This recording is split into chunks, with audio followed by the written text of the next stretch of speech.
Welcome to vidonko.com। আমি সঙ্গীতা, তোমাদের ম্যাথসের teacher. চলো দেখা যাক কি প্রবলেম আছে সলভ করার জন্য। x proportional to y z square, okay, then y proportional to a b square, okay, আর দিয়েছে যে z proportional to b by a। তাই যদি হয় তাহলে x এর সঙ্গে a b এর সম্পর্ক নির্ণয় করো। ওকে, তো এখান থেকে এই y যে প্রপোর্শনাল আছে এখান থেকে আমরা লিখতে পারি y is equal to k1 ab square. Okay, আর এখানে দেখো z is equal to আমরা লিখতে পারি k2 b by a, যেখানে k1 আর k2 হচ্ছে ভেদ ধ্রুবক। ওকে, তো এটা আমরা পেলাম। এবারে x এও দেখো, x এও আমরা লিখতে পারি x is equal to ky z square, যেখানে কেও হচ্ছে ভেদ ধ্রুবক। ওকে, তাহলে দেখো কে এর একটা x এর একটা আমরা এক্সপ্রেশন পেলাম, x is equal to ky z square.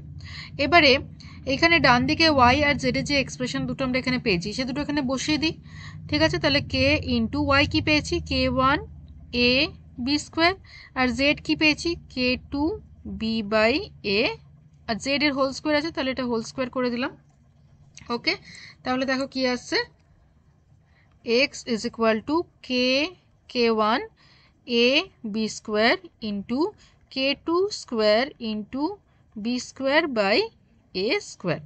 Okay, so then x is equal to constant গুলো একসাথে নিয়ে নিই k1 k2 square, ওকে এটা এক জায়গায় রাখলাম ইন্টু, আচ্ছা এবারে দেখো এখানে একটা a ক্যান্সেল হয়ে যাচ্ছে আর b স্কোয়ার গুণ করলে হবে b টু দি পাওয়ার 4, তো b to the power 4 by a। তাহলে কি হচ্ছে দেখো x is equal to some constant into b to the power 4 by a, x is equal to constant into b to the power 4 by a। Okay, then what is the relation between x, a and b? So x proportional b to the power 4 by a। Okay, x proportional b to the power 4 by a, so this is the relation, required relation। Okay, অতএব এটাই হলো নির্ণয় সম্পর্ক, এখানে আমি লিখে দিচ্ছি। Okay, thank you for watching vidonko.com। অঙ্কের আরও প্রবলেম এবং সলিউশনের জন্য আমাদের ওয়েবসাইট অবশ্যই ব্রাউজ করো।